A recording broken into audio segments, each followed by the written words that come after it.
बोलो श्री प्राणनाथ प्यारे की जयकारो जोरथी लगाવો। આ શંકરનગર સોસાયટી બધી જ આવે અને અખંડ થઈ જાય। બોલો શ્રી प्राणनाथ प्यारे की कृष्ण कन्हैया लाल की सदगुरु महाराज की श्री बाईजूराज महारानी की श्री तीनोपुरी धाम की महाराजा छत्रसाल की जगत गुरु श्री आचार्य महाराज की समस्त सुंदर साथ की सत्संग आयोजन प्रणाम।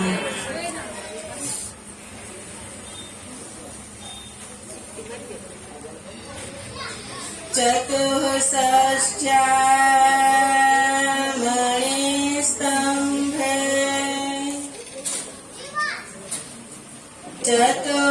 चतुर्दिक्षु विराजितम्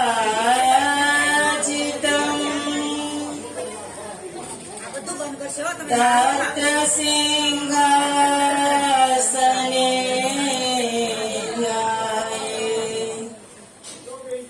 कृष्णं कमललोचनम् कृष्णकमलपत्राक्षम्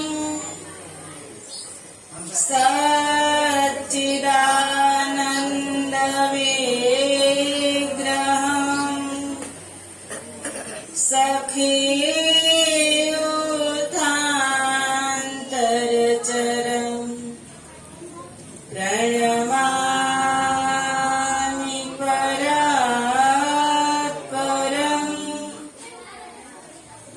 प्रणमामि परात्परम्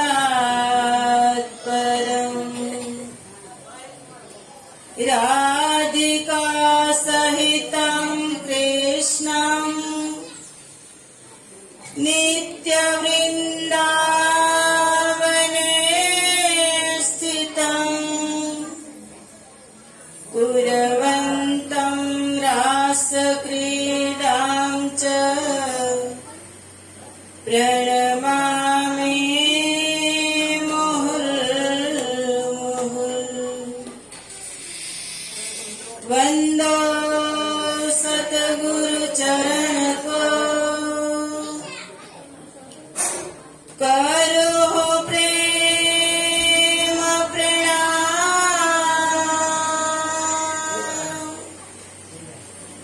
अशुभ हरण मंगल करण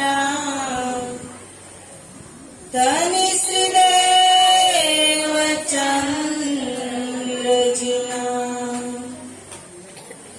श्री प्राणनाथ निज मूलपति श्री महराज सुना तेज कुंवर श्यामा युगल को पल पल करूं प्रणाम। पिया पल पल करूं प्रणाम।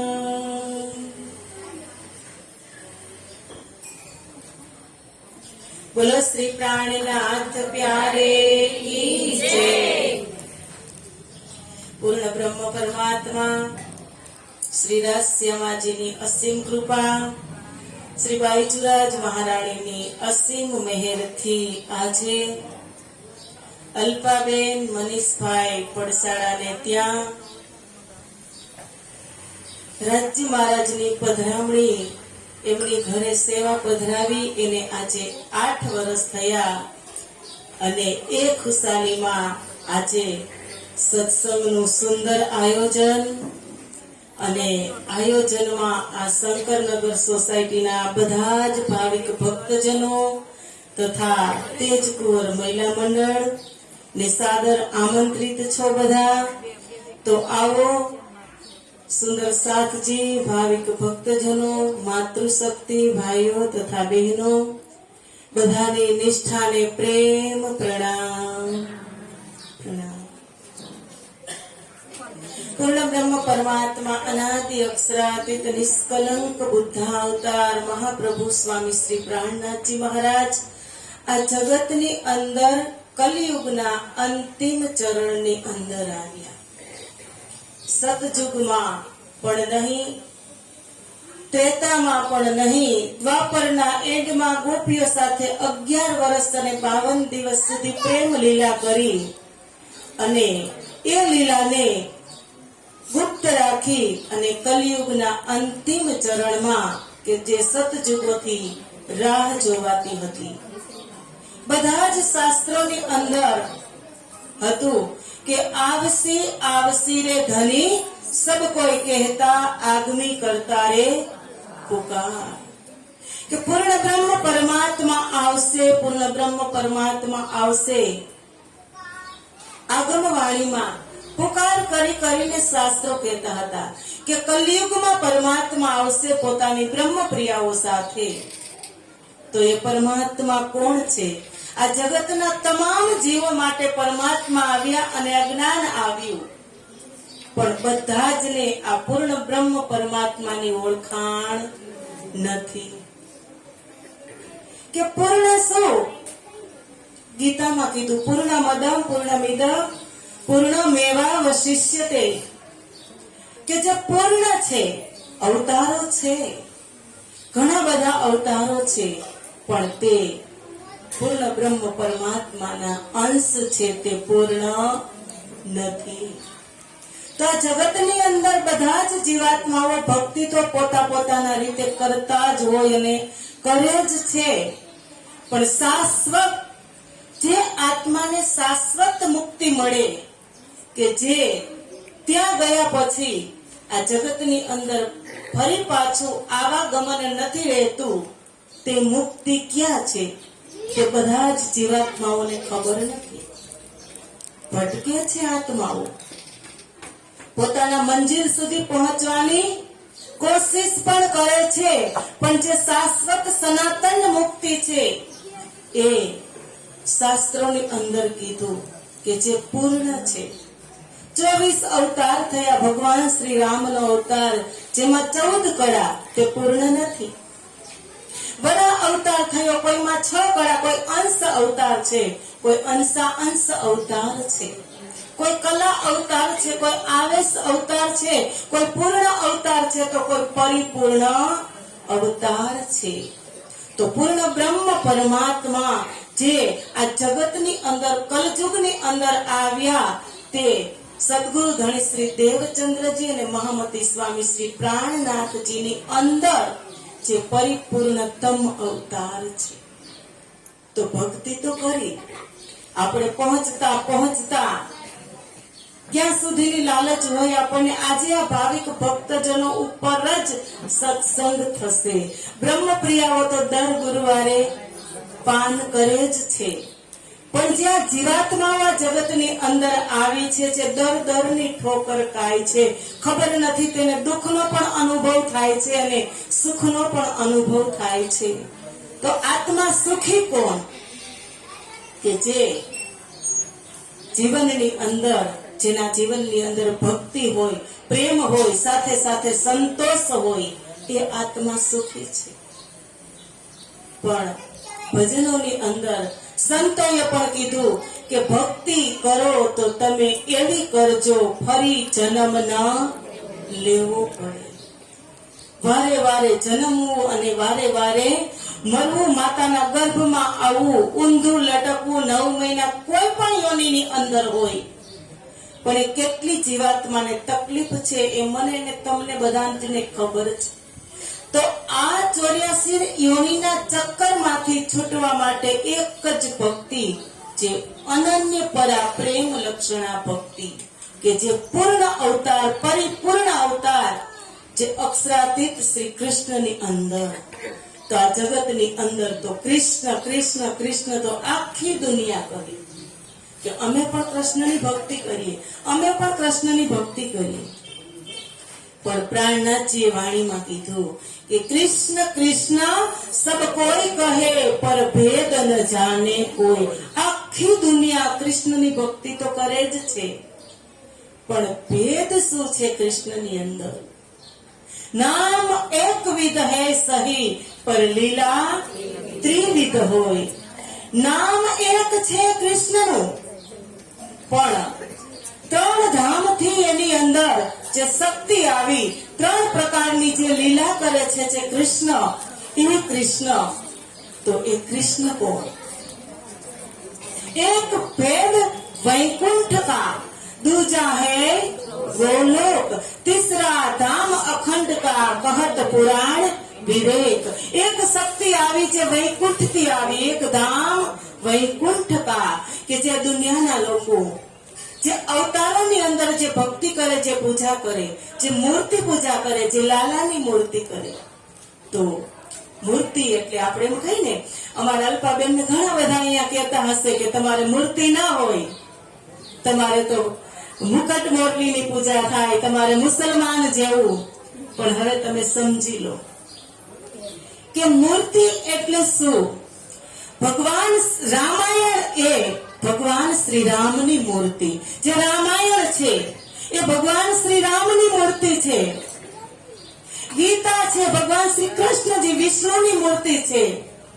અને આ તારતમ સાગર જે અખંડ વાણી છે, અક્ષરાતીત શ્રી કૃષ્ણની વાંગમય મૂર્તિ છે. તો મૂર્તિ એ શું? પથ્થરની મૂર્તિ ને. મૂર્તિ તો પથ્થરની હોય, પણ એમાં આપણે આ બધા ભાવિક ભક્તજનો શું કરે? પ્રાણ પ્રતિષ્ઠા કરે. ત્યારે એમાં ચેતના આવે, પણ પ્રતિષ્ઠા કોણ કરે? આપણે બધા. તો જો એક પથ્થર મંદિરે જાય અને તે ભગવાન બની જતો હોય, એક મામૂલી સી પથ્થર મંદિરે જાય અને મંદિરમાં જાય અને જે ભગવાન મૂર્તિ બની જતો હોય, તો આપણે તો બધા શું છીએ? મનુષ્ય છીએ. તો એક વાત કે જળ કહે ચેતનને, મૂર્તિની વાત છે કે જળ કહે ચેતનને તું મને કાંઈક દે, પણ ચેતન કહે બોલો શ્રી પ્રાણનાથ પ્યારે કી, શ્રી પાંચ મહામંગલપુરી ધામ કી, શ્રી રાજ શાસ્ત્રીજી મહારાજ કી. પધારો પધારો મહારાજ, સ્વાગત છે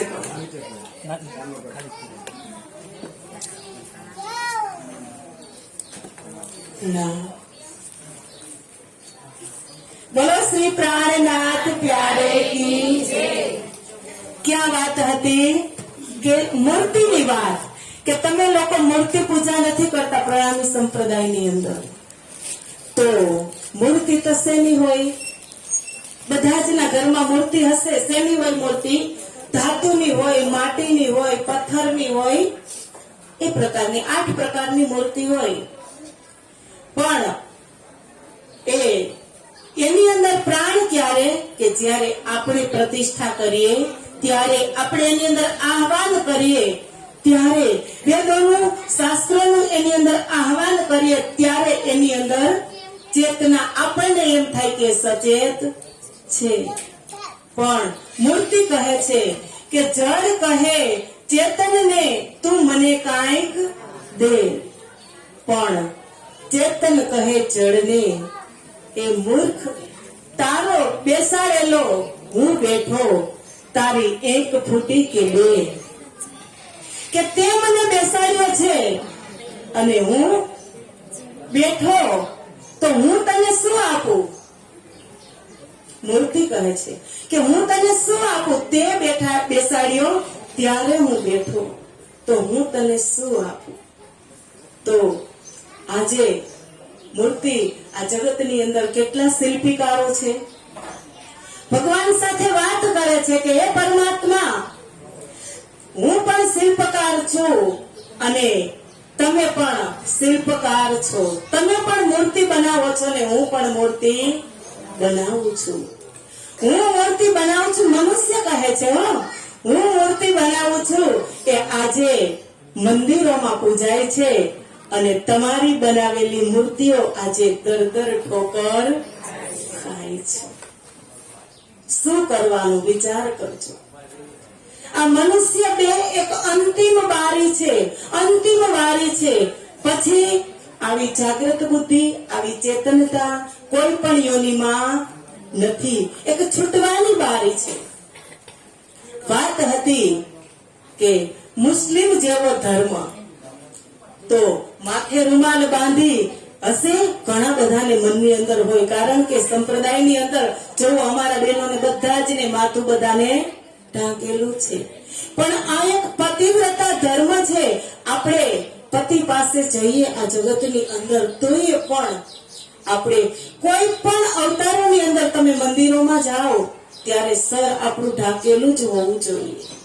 મુસ્લિમ નથી, આની અંદર કુરાન છે, પણ પૂર્ણ બ્રહ્મ પરમાત્મા જગતની અંદર એકેશ્વરવાદ કે જે આ દુનિયાની અંદર ઝઘડા હતા એ ઝઘડાને મિટાવવા માટે નિષ્કલંક બુદ્ધા અવતાર આ જગતની અંદર પ્રગટ થયો કે અમે હિન્દુ, અમે મુસ્લિમ, અમે યહૂદી, અમે આ, અમે તે, પણ બધા જ ના પરમાત્મા એક છે. એકેશ્વરવાદ કરવા માટે, એકતા કરવા માટે પૂર્ણ બ્રહ્મ પરમાત્માનો આ જગતની અંદર પ્રાદુર્ભાવ થયો. એ છે પૂર્ણ બ્રહ્મ પરમાત્મા. એટલે જ પૂર્ણ બ્રહ્મ પરમાત્મા પોતાની વાણીમાં કહે છે કે સાધો હમ દેખ્યા રે બડા તમાશા. આ જગતની અંદર આવીને અલગ અલગ તમાશા આપણે જોઈ રહ્યા છીએ. કોઈ કહે અમે મોટા, આ સંપ્રદાય કહે અમે મોટા, આ સંપ્રદાય કહે અમે મોટા, પણ હકીકતમાં જે મોટામાં મોટો એક જ છે એ એકને કોઈ ઓળખતા નથી.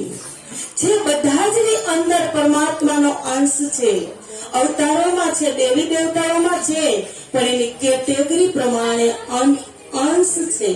કે એક છોડ તમારા આંગણાની અંદર તમે રોપ્યો હોય, આંબો કહો કે કોઈ બીજું ફળ કહો, તો તમે ઉપરથી પાણી રેડો તો એ આંબાના થડ સુધી પાણી કોઈ દિવસ પહોંચવાનું નથી. એમાં ફળ પણ નહીં લાગે, ફૂલ પણ નહીં આવે, શાખાઓ પત્તા પણ નહીં આવે.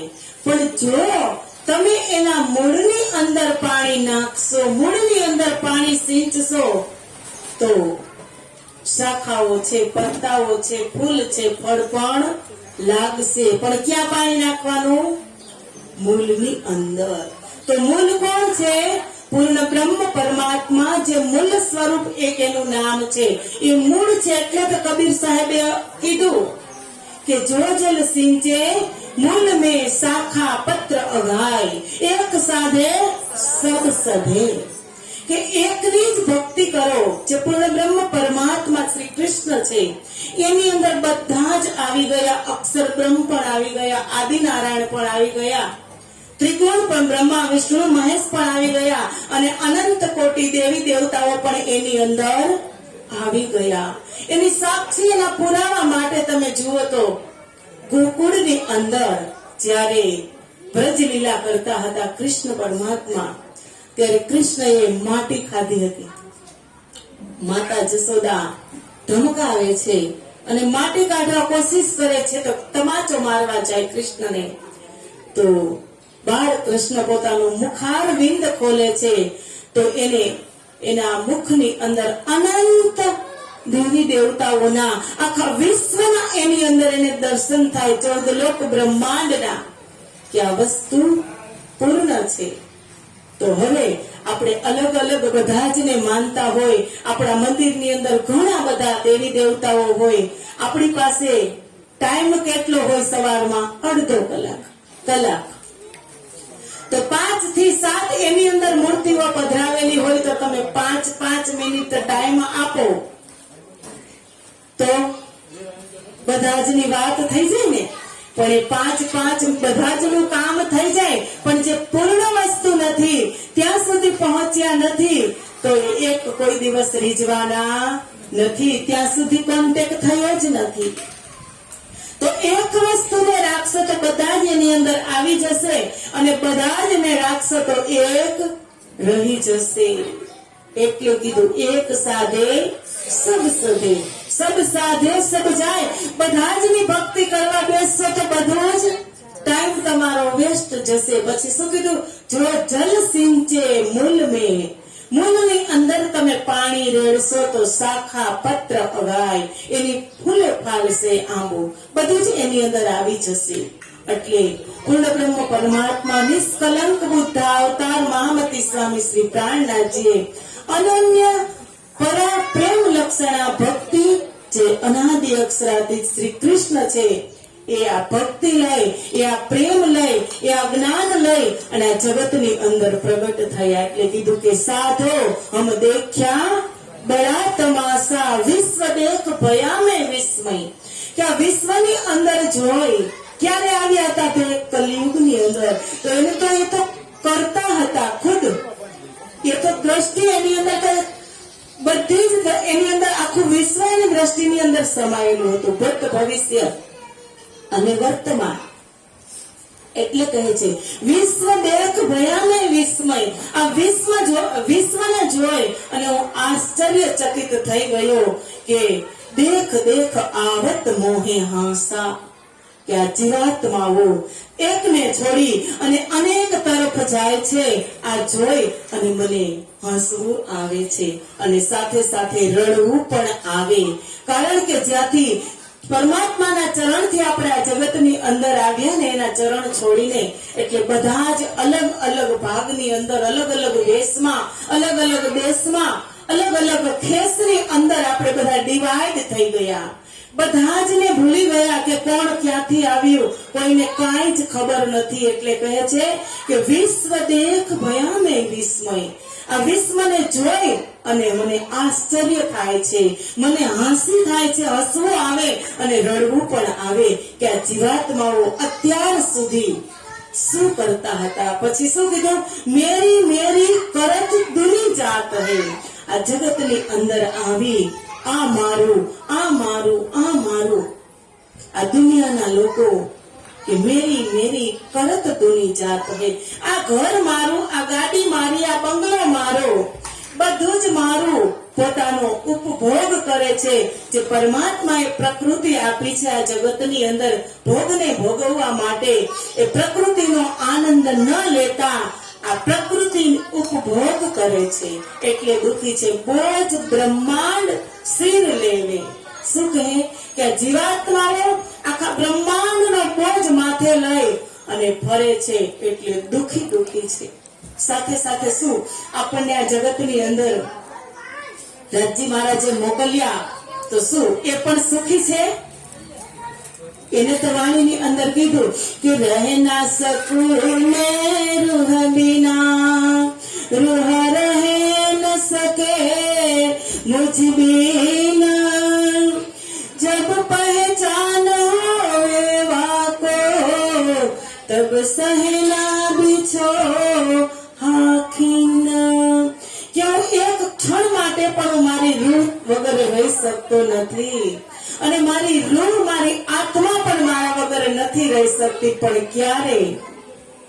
કે જબ પહેચાન હોવે વાકો. તે મને ઓળખાણ, તે પોતાની ઓળખાણ કરશે, મારી ઓળખાણ કરશે અને દુનિયાને પણ તે મારી ઓળખાણ કરાવશે કે પરમાત્મા કોણ છે. તબ સહેના બિછુવા કિન. જ્યારે એને પોતાની ઓળખાણ થઈ જશે ત્યારે એક ક્ષણ માટે પણ એ વિયોગ સહન કરી શકશે નહીં. એટલે કહે છે કે મેરી મેરી કરત દુની જાત હે. મારું મારું કરી આ દુનિયા વાળા લોકો અને બોજ બ્રહ્માંડ સિર લેવે. આખા બ્રહ્માંડનો ભાર પોતાના માથે લે છે. કે જેવી રીતે એક ગાડા નીચે એક કૂતરું ચાલ્યું જતું હોય અને કૂતરાને એવું લાગતું હોય કે આ ગાડાને હું ચલાવું છું, એવું આપણે આપણા પરિવારનો, આપણા સમાજનો બોજ આપણે આપણી ઉપર લઈ લીધો છે કે હું નહીં હોય તો શું થશે.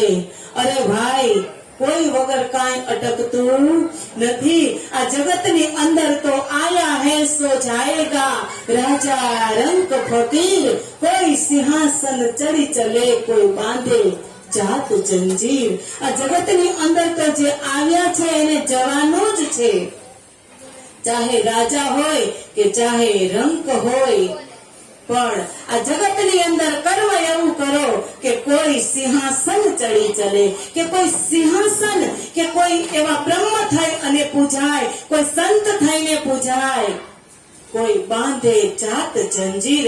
કોઈ એવા કામ કર્યા હોય તો યમના દૂત આવી અને હાથે જંજીર બેડી પકડાવી અને એવી રીતે પણ આ જગતની અંદરથી લઈ જાય છે.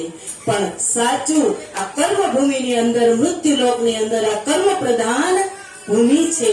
એટલે જેવા કર્મ કરવાના એવું જ ફળ મળશે. એટલે કીધું પાઓ પલક કા નહીં ભરોસા.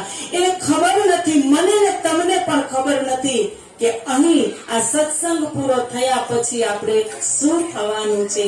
એક પાવનો પણ ભરોસો નથી. પણ તો ભી સિર સર્જન કો ન દેવે. પોતાની આત્માને તે પરમાત્મા પ્રત્યે સમર્પિત કરતો નથી, સંતના ચરણમાં સમર્પિત કરતો નથી, સદગુરુના ચરણમાં એ જીવાત્મા પોતાની આત્માને સમર્પિત કરતો નથી.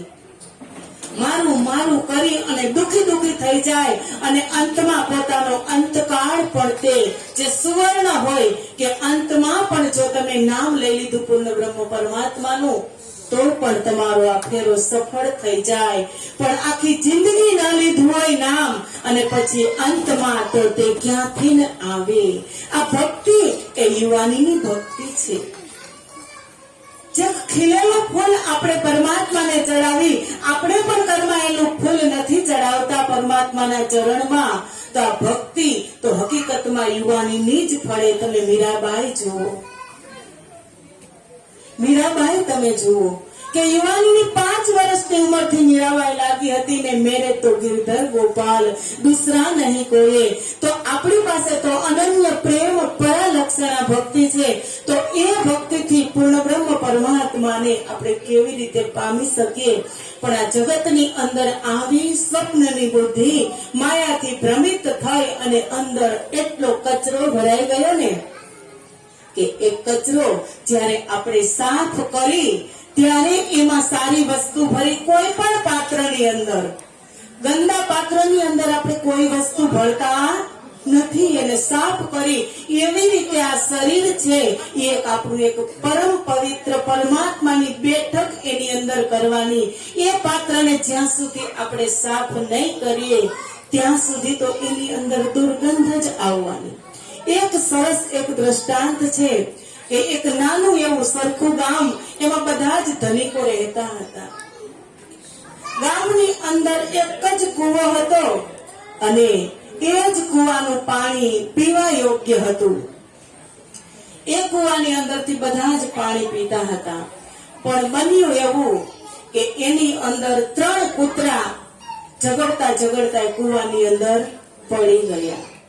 તો 3 કૂતરા પડી ગયા તો પછી એની અંદર તો પડી જાય પછી તો નીકળવાનું નથી, તે મરી ગયા. બહુ જ દુર્ગંધ આવતી હતી. એટલે બધા મૂંઝાણા પાણી વગર કે હવે શું કરવું, આનો શું ઉપાય કે આ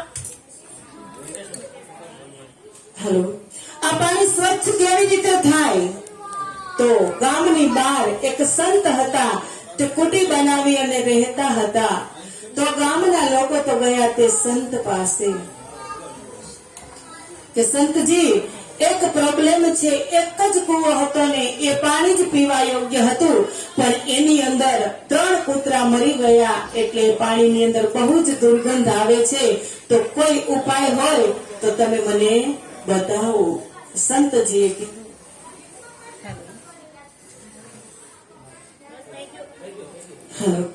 કે તમે એની અંદર ગંગાજળ પધરાવો. એ કૂવાની અંદર ગંગાજળ પધરાવો એટલે તે પવિત્ર થઈ જશે. તો ગામના લોકો તો બાલટી ભરી અને ગંગાજળ પધરાવ્યું, પણ છતાં હાલત એવી ને એવી. ફરી પાછા સંત પાસે ગયા કે આ તો એમ જ હાલત છે, હવે શું કરવું. ત્યારે સંતજીએ કીધું કે હવે તમે કથા કરાવો. સારું, કથા કરાવી પણ છતાં એ કુવાની હાલત તો એવી ને એવી. પાછા ગયા તો કે હજી હાલત કઈ સુધરી નથી. ત્યારે સંતજીએ કીધું કે કોઈ એમાં સુગંધિત પદાર્થ ડાલો, સુગંધિત દ્રવ્ય એની અંદર પધરાવો તો એ દુર્ગંધ જતી બંધ થશે આવતી. ત્યારે એ પણ કર્યું, પણ એની હાલત એવી ને એવી. એટલે સંતજી તે કુવા પાસે ગયા અને ગ્રામજનોને કીધું કે શું તમે એ કુવામાંથી એ 3 કૂતરાને કાઢ્યા કે ના? તો તમે એને કાઢો પછી એ કૂવો સ્વચ્છ થાય, એ દુર્ગંધ જાય. પણ તમે કાઢ્યા જ નથી અને ઉપરથી ગંગાજળ રેડ્યું, કથા કરાવી, સુગંધિત દ્રવ્ય રેડ્યા, તો એ ક્યાંથી જાય? જે અંદર ગંદકી છે તો તમે કાઢી નથી. એવી જ રીતે આ તન છે ને એક કુવા સમાન છે. એની અંદર પણ 3 કૂતરા છે, કામ, ક્રોધ અને લોભ.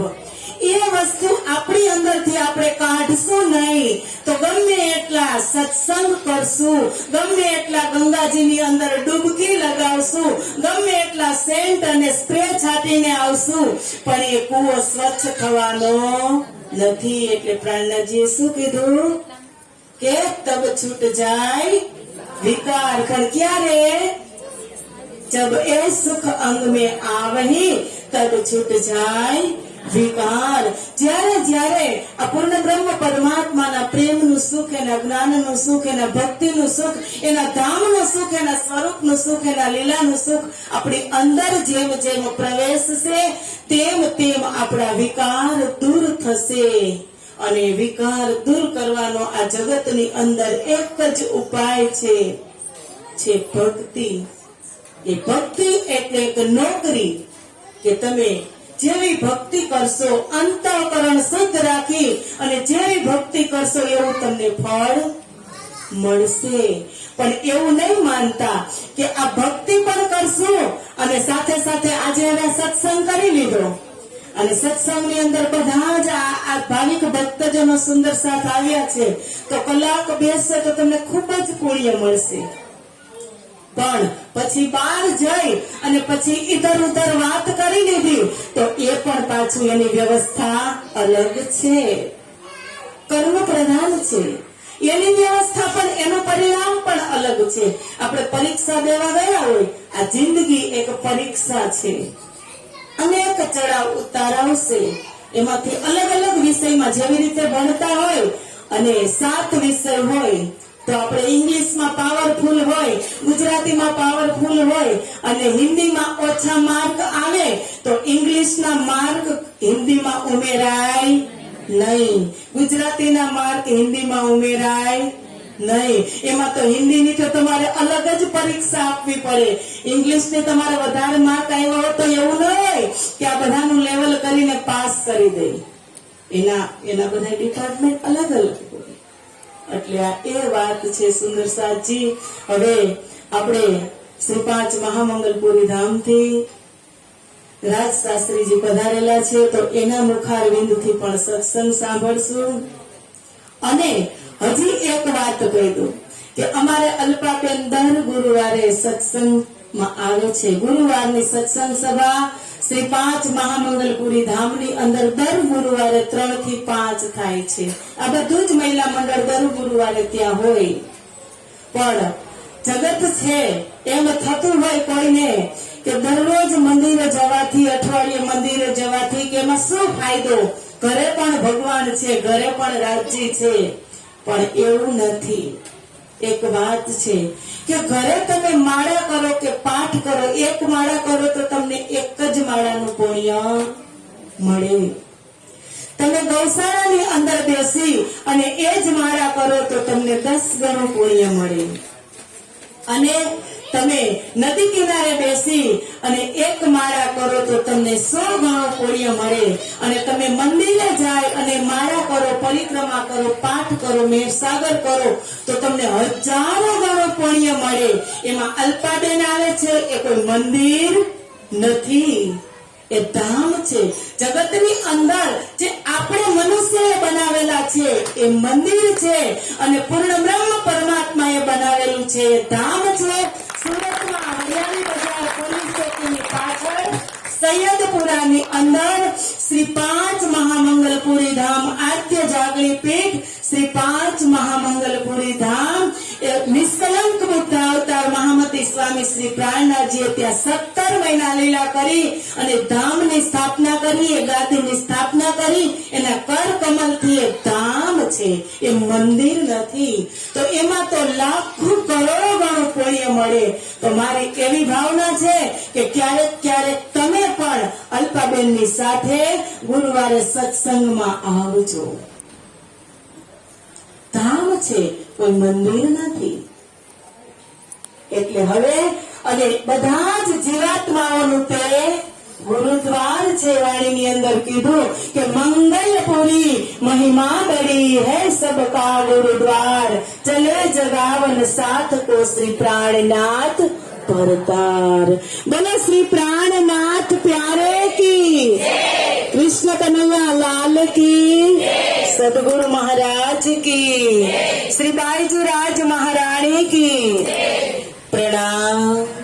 હવે શ્રી રાજશાસ્ત્રી મહારાજ આપણને એના વાણી ચર્ચાથી